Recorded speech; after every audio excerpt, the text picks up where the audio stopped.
Réveil aquatique ce matin dans la ville d'Erfoud. Tous les touristes de la veille sont maintenant partis et on a l'hôtel complet pour nous tout seuls. Alors on en profite un peu.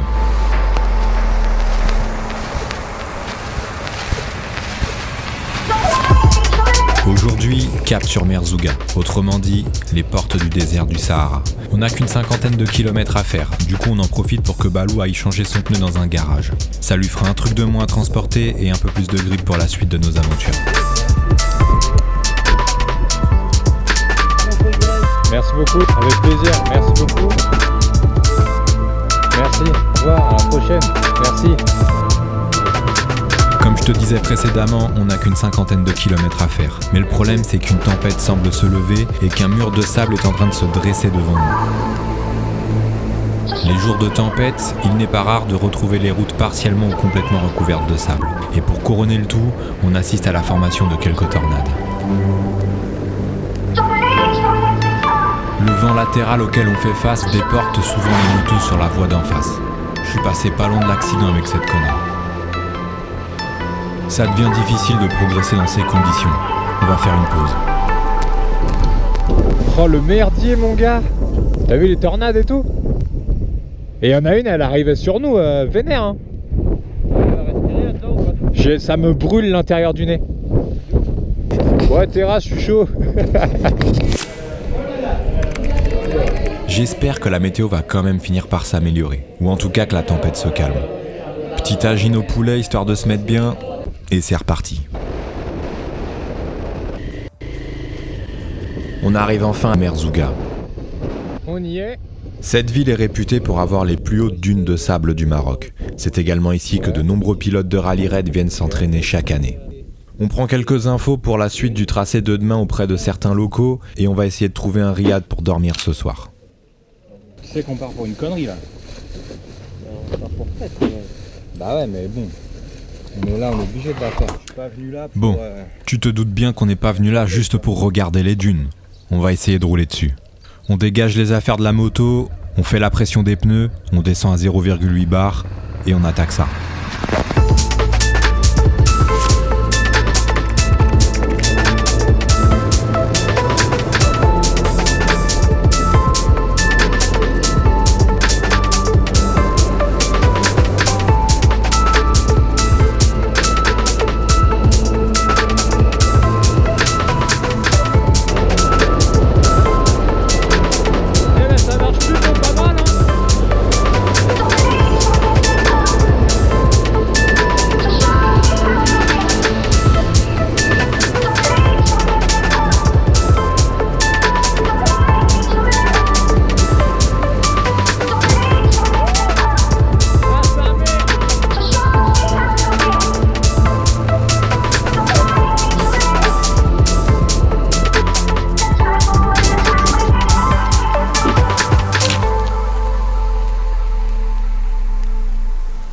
Incroyable, tout simplement incroyable comme sensation. C'est la première fois qu'on roulait dans le sable. Et j'entends par sable des dunes de sable, pas des pistes ensablées. Et crois-moi qu'il y a quand même une sacrée différence, surtout en termes de grip. Au début, je t'avoue que je me posais pas franchement la question de savoir comment est-ce que ça allait se passer. Mais Clément était tellement stressé par rapport à la situation qu'au final, il a réussi à me mettre la pression et j'appréhendais grave les premiers tours de roue sur les dunes. Bon, déjà on part avec un handicap, on roule avec 2 enclumes. On a quand même enlevé la majeure partie des bagages qu'on avait sur la moto et on a dégonflé nos pneus. Mais même comme ça reste quand même une moto qui est super lourde. On peut donc pas attaquer n'importe quelle dune non plus, ça va de soi. À cela s'ajoute le fait que mon pneu arrière n'est plus vraiment en forme, donc ça ajoute une difficulté supplémentaire. Qui dit moins de gomme, dit moins de grip. Et puis il faut aussi tout simplement prendre en compte qu'on est nul sur les dunes. On n'a jamais roulé dessus, on sait pas comment ça se passe, on sait pas quelles sont les techniques qu'il faut adopter, du coup ça va être plus de l'expérimentation qu'autre chose. Le deuxième truc à savoir si jamais t'es amené à rouler sur des dunes un jour, c'est qu'en gros, il faut jamais couper. À partir du moment où la moto part, il faut que tu restes sur un filet de gaz ou que tu accélères de plus en plus, et seulement à ce moment-là, la moto va commencer à se stabiliser et tu vas pouvoir aller où tu veux. Le truc qui est assez déroutant, c'est que t'as plus l'impression de glisser sur le sable plutôt que de rouler dessus.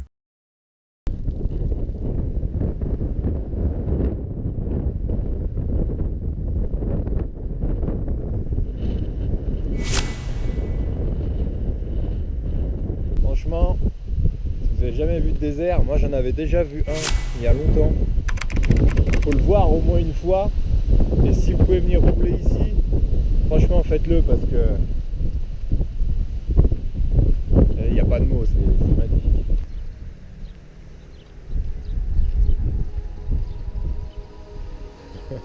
Réveil au pied des dunes de Merzouga ce matin. On prend le temps d'avaler un bon petit déj parce que vu ce qu'on va attaquer après, ça risque d'être notre seul repas avant ce soir. Et Clément en profite pour mettre un petit peu de miel sur sa blessure. C'est ce que je t'avais dit la dernière fois. Le miel, c'est nickel pour pouvoir cicatriser plus rapidement. Un des gérants du riad s'est gentiment proposé de me montrer sur la carte par où est-ce qu'il fallait exactement passer pour ne pas avoir trop de galères sur la trace que l'on souhaitait faire. Il y a certaines zones où il va y avoir beaucoup de fèche-fèche à traverser, certaines plus faciles que les autres. Même si ces motos roulent dans le désert et roulent sur à peu près tous les terrains, il est évident qu'il y a certains passages qui risquent d'être plus compliqués que d'autres, ne serait-ce que par rapport au poids de la moto. Cerise sur le gâteau, ce gars-là m'aura même proposé qu'au cas où on se perdrait, on l'appelle et il vient nous chercher directement avec son 4x4. Il connaît l'endroit par cœur et il saura où nous trouver. C'est un détail, mais je t'avoue que ça m'a touché. Aujourd'hui, on est censé attaquer une partie du sud. Donc c'est normalement essentiellement de la piste. Je dis pas de bêtises. C'est une ancienne trace du Dakar.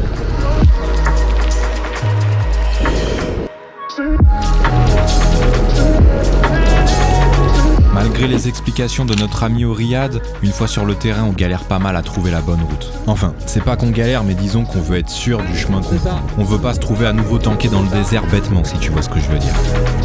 Ok, merci beaucoup. Ça va pas trop gros. Tu vas te prendre une zipette, tu vas rien comprendre. Ça va 2 kilomètres.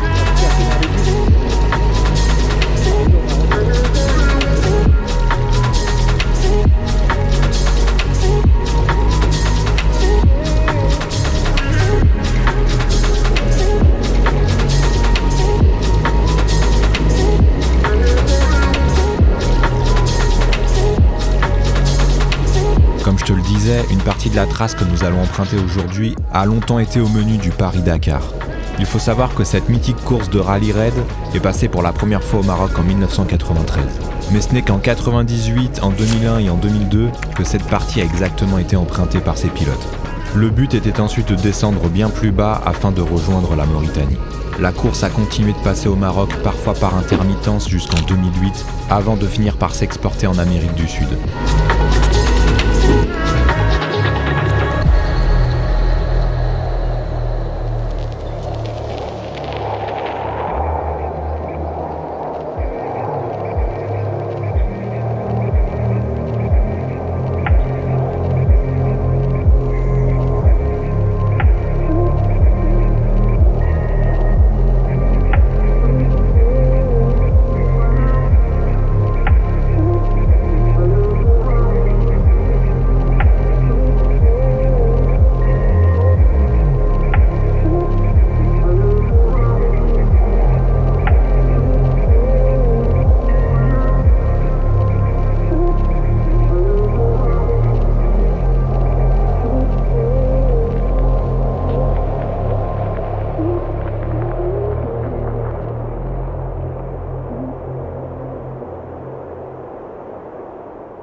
Merde, putain!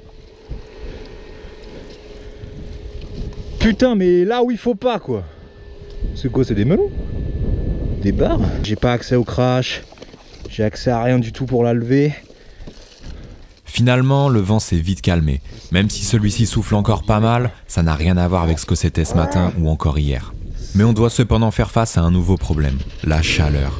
Mon gars, dis-toi que là il fait plus de 50 degrés dans le désert. Et encore, on n'est qu'en avril. Alors je te laisse imaginer la température en plein été ici. Heureusement que l'on a bien pensé à remplir nos camel bags avant de partir. On a plus de 3 litres d'eau chacun pour pouvoir traverser cette partie du désert. J'espère que ce sera suffisant. Mais le problème c'est qu'avec cette chaleur, le moindre effort que l'on demande au corps, c'est tout de suite une énorme consommation d'énergie et d'eau. Du coup on est dans un cercle vicieux. Plus tu forces, plus tu transpires, plus t'as soif, plus tu bois, mais il faut que tu forces, donc tu transpires, et ainsi de suite. Le mental y joue également pour beaucoup. Il faut vraiment essayer de s'énerver le moins possible. Même si là je t'avoue que je commence à être un peu à la limite. Tout simplement parce que tu vois que t'avances pas et que tous les 3 mètres t'es en galère et que tu tombes. T'as l'impression que c'est infini et que t'arriveras jamais à te sortir de là. Du coup, faut temporiser un maximum, prendre le temps de réfléchir et vraiment s'économiser dans les faits et gestes. Y a que comme ça qu'on va arriver à s'en sortir. Qu'est-ce qui me fait prendre là ?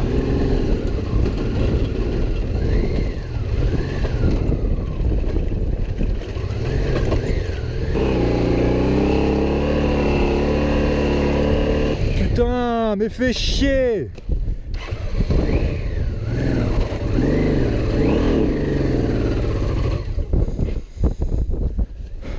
Derrière cette dune se trouvait une famille d'Espagnols en 4x4. Ils nous ont gentiment proposé un petit coca histoire de pouvoir se rafraîchir un peu.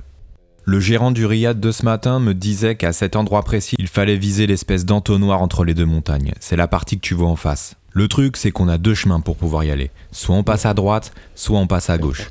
La famille d'Espagnols est revenue sur leurs pas pour nous dire que la partie de droite était beaucoup trop ensablée. Du coup, ils nous ont mis le doute. Moi, à la base, je voulais passer par la droite et Clément me propose de passer par la gauche. Okay. Du coup, on réfléchit à quoi faire, on essaye d'évaluer toutes les possibilités. Sachant qu'une des deux risque de nous poser de gros problèmes étant donné le terrain. À 11h. Au final, on prend la décision de passer par la gauche. On verra bien ce que ça donne.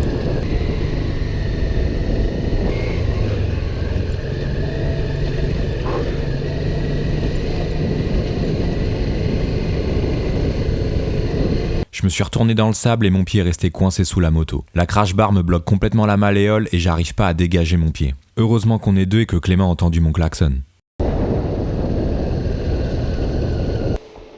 Nouvelle galère, il faut que l'on passe cette petite dune. Le problème c'est qu'il est impossible de prendre de l'élan. Il faut donc que l'on démarre directement dans cet amas de sable. Tu vois la piste là ?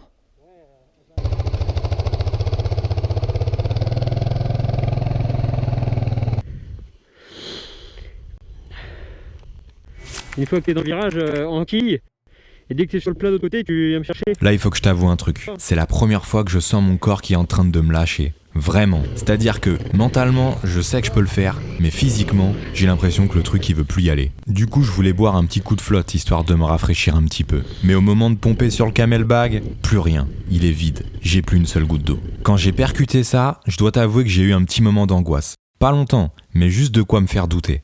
Et c'est à ce moment-là que le mental prend le dessus.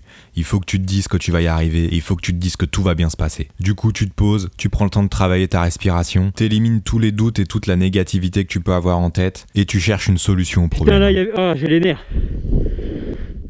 Dans le prochain épisode, on va essayer de sortir de cette WED. Si tu veux choper ton pull, ton t-shirt, ton itinéraire, ton poster ou tes goodies, je t'invite à aller directement sur ma boutique. N'hésite pas à me suivre sur Instagram et sur Facebook, c'est là-bas que je poste l'intégralité des informations concernant ce road trip là, mais aussi les prochains road trips à venir. Quant à nous, on se donne rendez-vous très prochainement pour le prochain épisode de nos aventures au Maroc. D'ici là, tu sais ce qu'il te reste à faire. Abonne-toi. Easy.